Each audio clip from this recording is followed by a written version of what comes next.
Ika di Kota Bogor, merajut ukhuwah, menyemai dakwah di bumi Nusantara.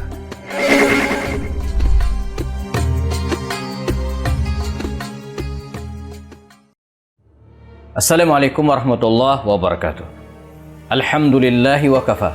Asyhadu an la ilaha illallah, asyhadu anna Muhammadan abduhu wa rasuluhu al-Mustafa wa ala alihi wa sahbihi wa mawala ba'du.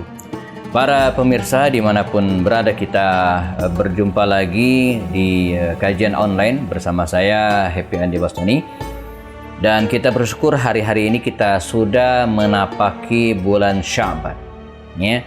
Sya'ban yang oleh sebagian orang tua kita dulu dinamakan juga dengan bulan Ruah, ya. Ruah lalu kemudian puasa, Sya'ban lalu kemudian bulan Ramadan, ya. Nah, Sya'ban ini bagi para sahabat dulu barangkali, ya, adalah bulan yang yaghfalu anhu, yang sering dilupakan, ya. Jadi kalau bulan Rajab, karena emang bagian dari arba'at hurum, ya, satu di antara 4 bulan yang haram, ya, bulan haram. Dan Ramadan, ya, kita kenal adalah bulan yang penuh berkah, ya, bulan suci, ya. Nah, Sya'ban ini terletak di antara 2 bulan ini. Dan secara umum, ya, orang-orang suka melupakan di antara atau waktu di antara 2 kemuliaan, ya. Sebelum kita bicara tentang keutamaan Sya'ban, misalnya antara azan dan iqamat, ini juga waktu yang bagus untuk berdoa dan punya keutamaan tersendiri, ya. Atau bainal khutbatain, antara 2 khutbah, ini juga punya keutamaan tersendiri. Atau antara maghrib dan isya. Nah, ini waktu-waktu yang yaghfalu anhun nas, ya, orang-orang suka lupa padahal memiliki keutamaan. Nah, di antara adalah bulan Sya'ban. Jadi bulan Sya'ban ini memiliki keutamaan, tapi orang-orang suka lupa, ya, dilalaikan oleh manusia, ya. Padahal bulan Sya'ban ini, jamaah adalah bulan yang memiliki banyak keutamaan fadilah. Apa saja? Pertama, bulan Sya'ban ini menjadi semacam bawabatu Ramadan, ya, pintu gerbangnya Ramadan, ya. Jadi ibarat kalau Ramadan itu sekolah, madrasah, begitu kira-kira, maka Sya'ban ini dia pintu gerbangnya. Jadi sebelum kita tidak mungkin bisa masuk ke madrasah, ke sekolah, ya, ke kampus, ya, kalau tidak lewat pintu gerbangnya. Nah, gerbangnya itu adalah Sya'ban. Nah, jadi Sya'ban ini bawabatu Ramadan. Nah, ibarat kita akan masuk ke sebuah madrasah, sebuah sekolah, sebuah lembaga pendidikan, kalau boleh disebut demikian Ramadan, maka tentu saja kita harus menyiapkan diri, mempersiapkan diri kita agar begitu masuk Ramadan nanti kita sudah siap, betul-betul sudah ready, begitu kira-kira, ya. Nah, persiapan apa yang harus kita lakukan? Tentu saja, ya, persiapan fisik, ya. Fisik kita harus sehat, ya. Sebab diakui atau tidak, ketika bulan Ramadan nanti tentu saja, ya, ada banyak perubahan dalam rutinitas kegiatan kita sehari-hari. Yang pastinya makan kita, ritme makan kita berubah. Yang tadinya biasa sarapan nasi uduk misalnya, lalu kemudian jam 9, jam 10 ada coffee break misalnya, dan kemudian ba'da zuhur ada makan siang, dan mungkin nanti asar ada lagi snack yang dimakan. Tapi selama Ramadan kan tidak, ya. Jadi ada perubahan ritme ketika kita makan. Demikian juga dengan kondisi istirahat kita. Yang mungkin di antara kita ada yang ba'da isya, ya, itu langsung istirahat tidur. Tapi ketika Ramadan ada sholat tarawih. Ada juga mungkin yang kita punya target mengkhatamkan Al-Quran. Jadi nanti bulan jelang subuh, sebelum subuh kita juga sudah bangun untuk melaksanakan atau ibadah sahur. Artinya jatah istirahat kita kemungkinan akan berkurang. Untuk itu kita perlu tubuh yang kuat, tubuh yang sehat, ya, agar bisa menapaki Ramadan dengan baik. Karena itu, marilah kita jaga kesehatan kita di bulan Sya'ban ini. Nah, dengan cara apa? Dengan makan sebanyak mungkin, gitu, ya, atau dengan tidur bahan terus istirahat? Enggak, ya. Tapi justru dengan membiasakan tubuh kita seperti yang akan kita lakukan di bulan Ramadan. Artinya apa? Kalau di bulan Ramadan nanti kita akan melaksanakan puasa, di bulan Sya'ban ini juga kita memperbanyak puasa sunnah. Aisyah radhiyallahu anha meriwayatkan bagaimana beliau melihat Rasulullah SAW yang saking rajinnya berpuasa di bulan Sya'ban, sampai-sampai kata Aisyah, kami tidak tahu apakah Nabi pernah berbuka atau tidak gitu ya. Saking banyaknya atau seringnya Nabi berpuasa, dan beberapa ulama menyebutkan mengapa Nabi melaksanakan puasa Sya'ban begitu banyak. Ya, di antaranya selain memang punya keutamaan karena pada bulan ini amalan kita diangkat oleh Allah SWT ke langit.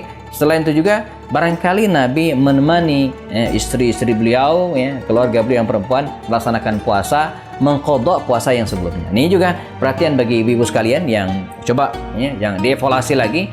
Jangan-jangan tahun lalu kita masih punya utang puasa. Kita selesaikan di bulan Sya'ban. Sebelum masuk Ramadan kita udah beresin gitu ya. Nah, dengan melaksanakan hal ini teman-teman sekalian, tubuh kita akan terkondisikan. Ya. Pengalaman banyak orang mengatakan bahwa mereka yang rajin berpuasa di bulan Sya'ban ini, insya Allah di bulan Ramadan nanti fisiknya akan lebih kuat. Jadi bukan sebaliknya, bukan sering berpuasa di Sya'ban lalu kemudian Ramadan nanti lemas, enggak. Justru kita sudah terkondisikan fisik kita dengan baik, ya, dan menapai ke bulan Ramadan kita betul sudah siap. Jadi ibarat olahraga, ya kan, kita tidak mungkin datang langsung ke lapangan lalu kemudian main sepak bola, futsal, enggak. Dianjurkan apa? Pemanasan. Ya, dianjurkan apa? Warming up misalnya. Dan beda antara orang yang terbiasa melaksanakan pemanasan sebelumnya dengan orang yang terjun langsung, maka dia akan kelelahan, kecapaian. Maka tidak heran banyak misalnya di antara para pejabat atau kemudian orang yang selama ini jarang sekali berolahraga, tiba-tiba olahraga, maka bisa jadi dipingsan dan bisa jadi lewat gitu ya, karena tidak terbiasa ya memberikan pemanasan terhadap dirinya. Nah, ibadah puasa juga demikian. Semakin kita sering memperbanyak puasa Sya'ban ini, maka insya Allah ketika Ramadan tiba nanti kita bisa melaksanakan dengan baik. Nah, ini persiapan pertama jamaah yang harus kita lakukan. Fisik kita harus prima. Fisik kita harus kuat. Sebab ketika fisik kita kuat, Ramadan nanti ibadah apapun yang kita lakukan akan nyaman. Nah, coba kalau kita fisik kita sakit, puasa nggak mungkin dilaksanakan. Sholat tarawih juga tidak mungkin kuat. Ya, begitu juga baca Quran, ya mungkin sebentar udah ngantuk karena fisik kita nggak kuat.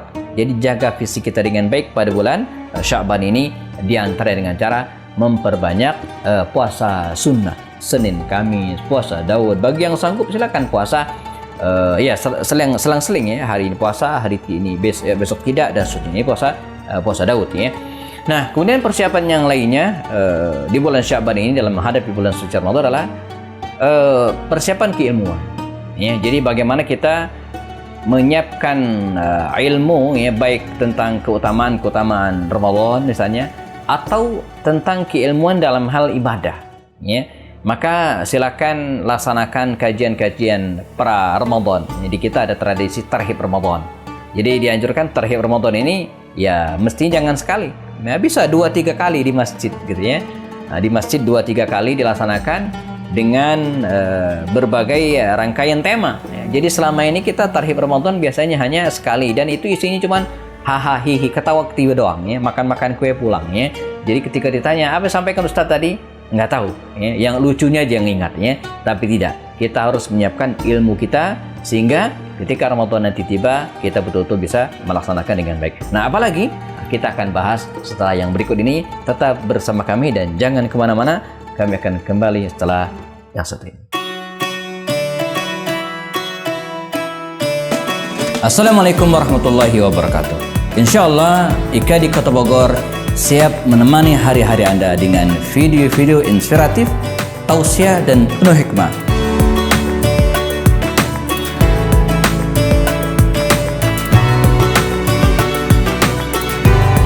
Jangan lupa BPJS, bayar pakai jempol saja. Subscribe, like, dan share. Kita masih berada di kajian online ya, bersama saya Happy Andi Bastoni.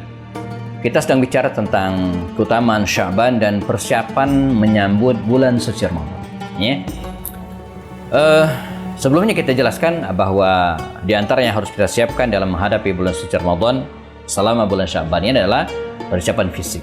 Ya. Kemudian yang kedua adalah persiapan keilmuan. Ya. Jadi ilmu kita harus cukup. Ya. Sebab orang yang melaksanakan suatu ibadah dan dilandasi dengan keilmuan yang kuat, maka dia akan melaksanakan ibadah dengan khusyuk. Dia akan melaksanakan ibadah dengan maksimal. Dia akan melaksanakan ibadah dengan semangat. Mengapa? Karena dia tahu tata cara dengan baik, dia tahu juga keutamaan-keutamaannya, gitu kan. Dan pada saat yang sama juga, dia tahu pahala yang akan didapatkan dan kompensasi dari ibadah tersebut yang akan diraih. Nah, lalu apalagi selain dua hal itu, kita juga harus mempersiapkan target ibadah.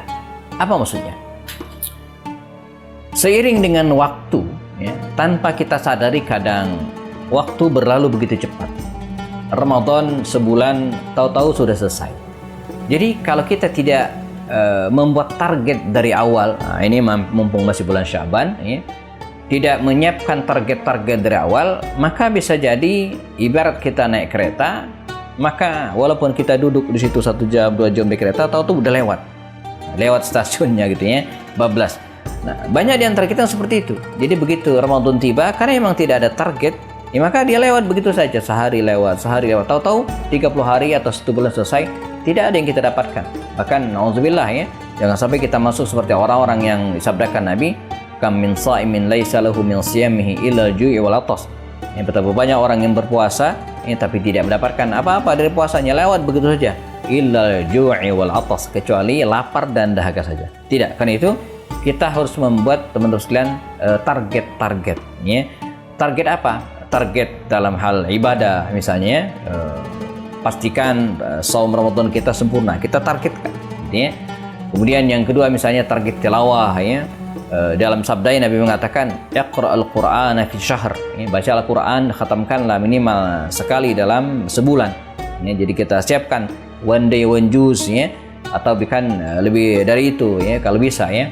Kemudian kita targetkan full tarawih kita ya. Jadi sholat malam kita, andai kita dalam perjalanan di tempat kerja misalnya, dari tempat kerja dan tidak bisa melaksanakan di masjid, maka jangan khawatir, kita bisa melaksanakan di rumah kita masing-masing gitu ya.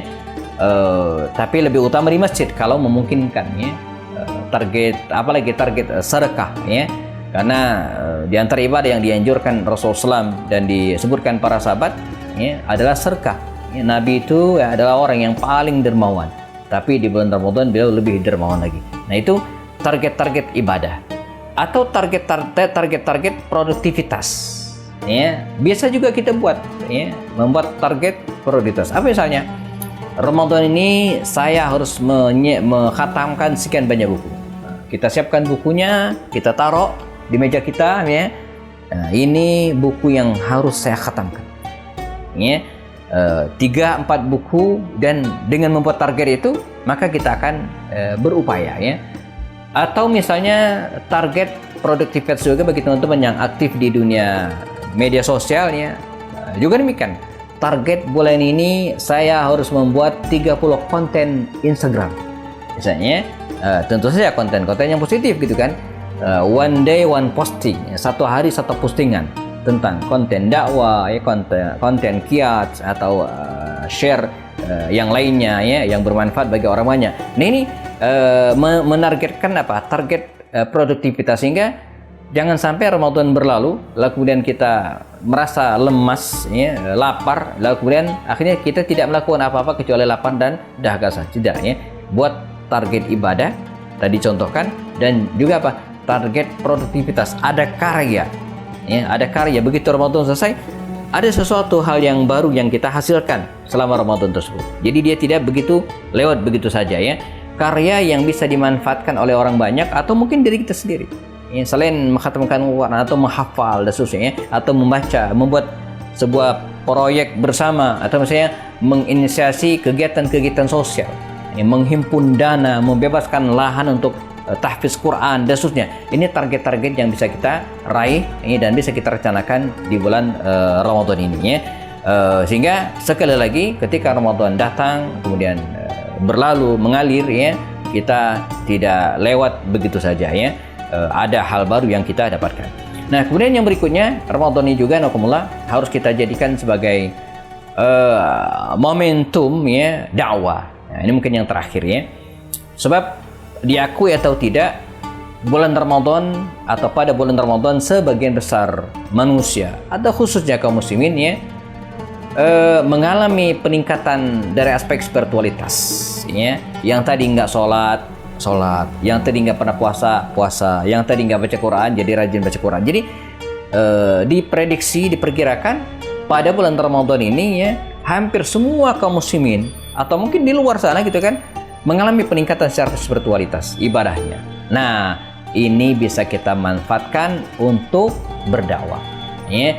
Baik dakwah bil lisan ya bagi yang punya kemampuan ya.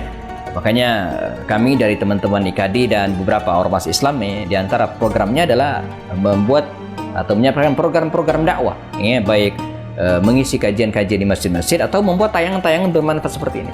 Ya, satu hari satu video ya. Sebab diharapkan ketika Ramadan nanti akan banyak waktu ya bagi sebagian kaum muslimin ya untuk stay di rumahnya, kemudian melihat tayangan-tayangan positif. Nah, kita berikan mereka alternatif tayangan-tayangan bermanfaat.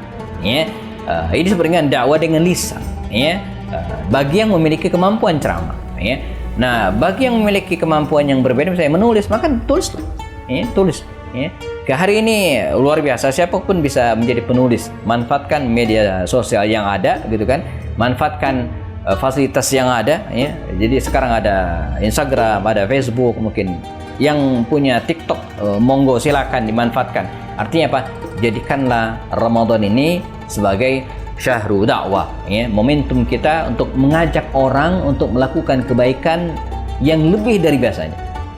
Karena diprediksi pada bulan-bulan ini umat Islam atau bahkan manusia secara umumnya mengalami peningkatan secara spiritualitas ya. Terakhir sebagai penutup, teman sekalian, kita jadikan ya Ramadan nanti, ini bulan Sya'ban, ini kita tapaki bulan Sya'ban menuju Ramadan, tentu saja sebagai bulan pengembangan diri, ya, bulan Syahrut Tarbiyah ya, bulan di mana kita meningkatkan kualitas dan potensi yang kita miliki, sehingga ketika Ramadan nanti selesai ya, ada hal baru yang terjadi dalam diri kita, entah hafalannya bertambah, entah bacaannya mungkin lebih banyak ya, entah misalnya dia membuat proyek-proyek tertentu yang kemudian bisa diteruskan setelah Ramadan, misalnya lahirkan hal-hal baru, jadikan Ramadan sebagai momentum kita melahirkan hal-hal yang positif ya. Nah, itu bisa kita siapkan kapan? Dari bulan Sya'ban ini. Teman-teman silakan ambil pulpen, tulis. Kalau sekarang mungkin tidak pakai pulpen lagi, pakai handphone ya, di notes kita tulis target-target Ramadan kita ini apa ya, dari sekarang mumpung masih 1 bulan lagi, dan kemudian setelah itu kita bisa laksanakan dengan baik insyaallah ya. Baik teman-teman sekalian, semoga video pendek ini bisa memberikan inspirasi kita bersama insyaallah di bulan Sya'ban. Marilah kita maksimalkan untuk menyiapkan diri kita sebagai persiapan menapaki bulan suci Ramadan. Saya Happy Andi Bustami. Assalamualaikum warahmatullahi taala wabarakatuh. IKADI Kota Bogor merajut ukhuwah, menyemai dakwah di bumi Nusantara.